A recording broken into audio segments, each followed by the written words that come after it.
नमस्कार, आप देख रहे हैं मैं हूं आपके साथ सौरभ कुमार। तो आइए जानते हैं हम लोग झारखंड की 5 बड़ी खबर। रामगढ़ जिले के पतरातू इलाके में लगातार हुई बारिश के बाद पतरातू डैम के कैचमेंट एरिया में पहाड़ी नदियों से लगातार पानी आ रहा है, जिसके कारण डैम के जल स्तर में लगातार बढ़ोतरी हो रही है।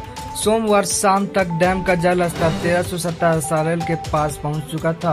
पीटीपीएस से इस परिसंपत्ति के अधिकारी लगातार डैम पर नजर बनाए हुए हैं। अधिकारियों के मुताबिक डैम का जल स्तर 1328 SRL पर पहुंचने के बाद डैम के फाटक खोलकर पानी की निकासी कर दी जाएगी। दूसरे दिन भी रुक रुक कर हो रही बारिश से पतरातू वासियों का जनजीवन अस्त व्यस्त हो चुका है। बिजली व पीने के पानी की भी समस्या उत्पन्न हो गई है। पतरातू रेलवे कॉलोनी स्थित दामोदर नदी का भी जल स्तर काफी बढ़ा हुआ है। पतरातू में रोड स्थित भगत सिंह चौक पर नालियों के भर जाने के कारण तालाब जैसी स्थिति बनी हुई है।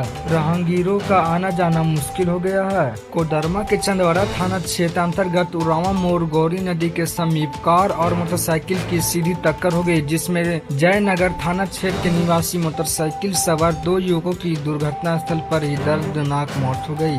जेएसएससी द्वारा नगर विकास विभाग के लिए चयनित 47 अभियंताओं को मुख्यमंत्री मंगलवार को नियुक्ति पत्र वितरित करेंगे।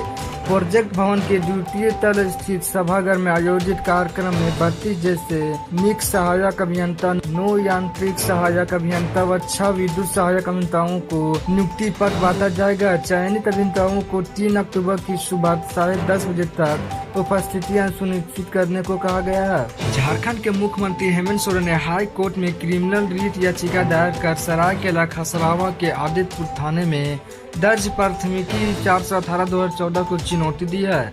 उन्होंने अपने खिलाफ दर्ज प्राथमिकी को निरस्त करने की मांग की है। प्रार्थी की ओर से अधिवक्ता प्रदीप चंद्र ने याचिका दायर की है। याचिका की त्रुटियों को दूर करने के लिए प्रार्थी को 9 अक्टूबर तक समय दिया गया है। क्रिमिनल रिट याचिका में कहा गया है कि वर्ष 2014 में चुनाव के दौरान वह अपनी पार्टी के प्रत्याशी के पक्ष में चुनाव प्रचार करने गए तो उन्होंने आचार संहिता का उल्लंघन नहीं किया था।